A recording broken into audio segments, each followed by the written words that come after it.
With all the hype behind Crossout Designator over the weekend, perhaps you picked up a nice playset for yourself, shoved it into your deck, loaded it with a bunch of hand traps, and bam, you go X2? Why? Why are you bricking so much? Well, it's probably because you're building your deck wrong. Maybe your deck doesn't even need it. Just because a card is popular doesn't mean it's right for every deck. Hey guys, this is Tom Box. Welcome to MST.TV. New set, guys. It's still in the works. It's still being built, which is why you haven't seen me on a video for the last little bit. And yeah, I'll rebuild everything I have that went to ashes. I'm just kidding. Nothing really burned down. We have my painting that's on the floor there. Everything will come back up eventually. But anyways, let's jump back to the main topic here. Crossout Designator.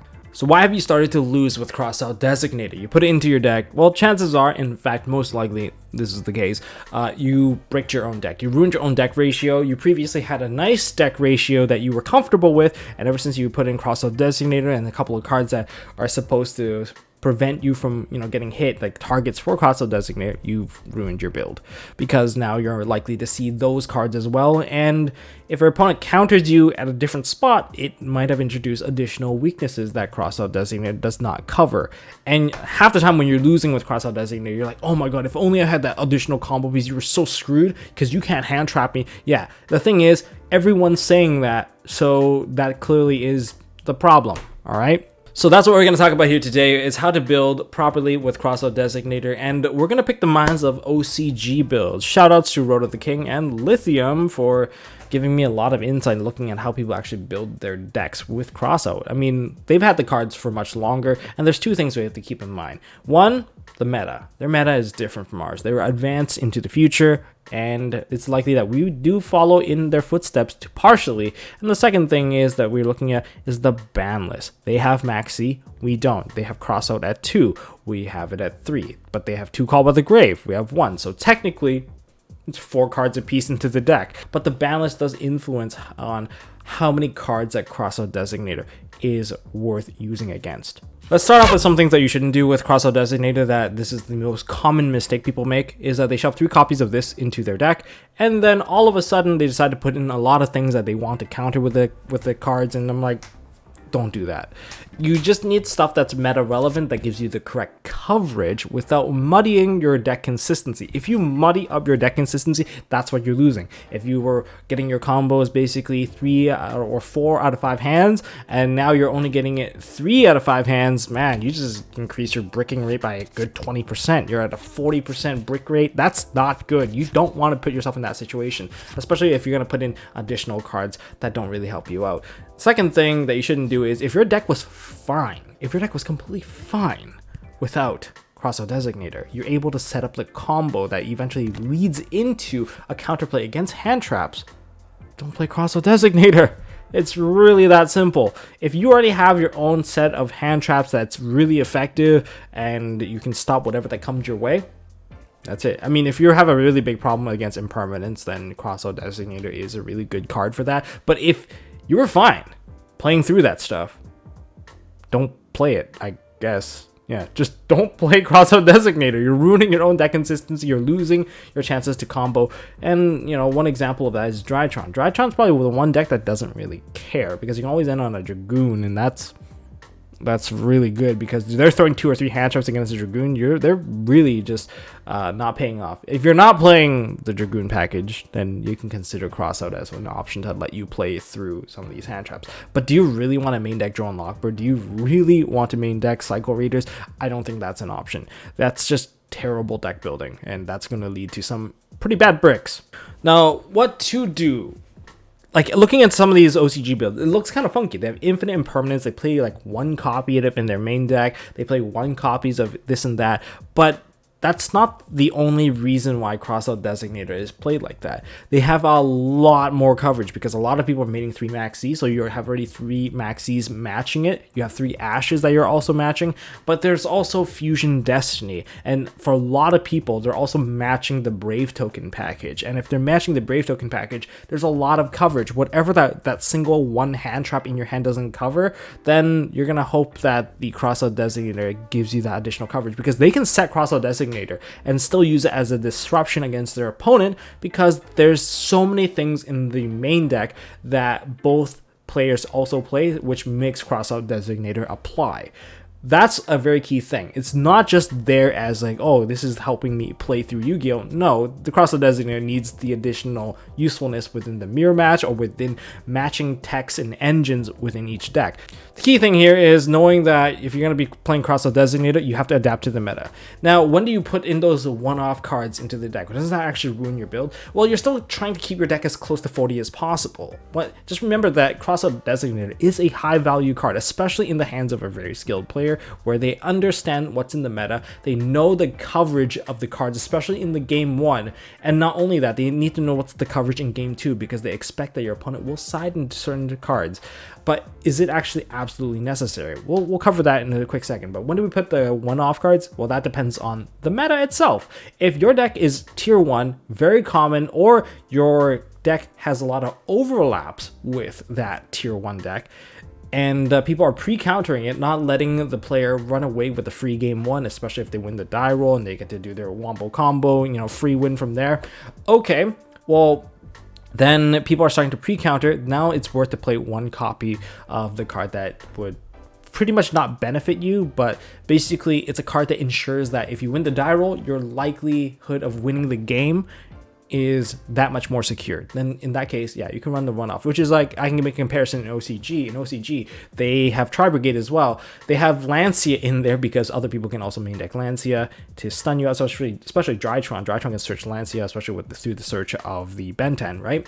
And that just skips out the Tri-Brigade turn because if they end with no board, they die. And okay, so that's why they themselves in Tri-Brigade run it as well, so that they can stop perhaps a Lancia play, which is pretty big because they also have 2 Call of the Graves as well, and that's OCG, but whatever. But that's why they do the 1-ups. They have the 1-ups, the imperm. You don't want to load your hand full of imperms and crossout because it's that same notion that, oh, you drew into a hand that completely stops your opponent from stopping you, but you've never established any threats to make your opponent want to stop you, so your opponent just kept on pushing and then you lost because you were never able to build your board. That's the kind of brick, and the common excuse comes out every time. Oh, if only I drew into one of my combo pieces. If you drew into your combo piece, well, unfortunately, your deck building is what screwed you over, not exactly your luck. So that's why you gotta minimize the amount of luck that occurs and make sure your deck build is appropriate to the ratio. Now, that's just step 1 for the game 1. What about side decking? Side decking is pretty big. Okay, general rule of thumb. This is general. You guys can agree with me or disagree. Leave it down in the comment section. But general rule of thumb is if you think that you're going to be going second, side it out. Unless, this is my rule of thumb, unless your opponent has turn skip level cards. Like if Drone Lockbird kills you, side in a Drone Lockbird and put in these anyway. Because the thing is, if they're loading their deck full of hand traps, they are also likely going to brick. And turn skips are one of the weirder scenarios where your opponent knows that doesn't really benefit them, but they're still willing to play it because if they draw it, they can skip your turn. That's the only reason.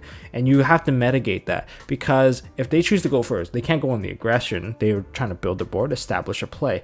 But know that if they don't really establish very much, don't automatically assume that your opponent has nothing. Just assume that when you go to your turn, you're likely going to get hand trapped or disrupted. And then when you make your play, you make a weak board.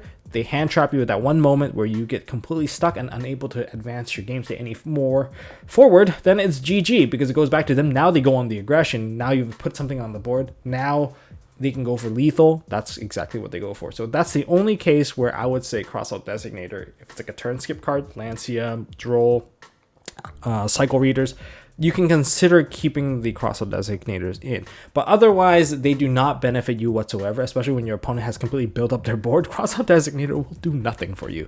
It is that whack. So you need to have your own deck awareness and know where it stands in the meta and know how people will choose to counter you most effectively, whether or not you want to keep the cards in. Typically, take them out, especially if you're going to be going second.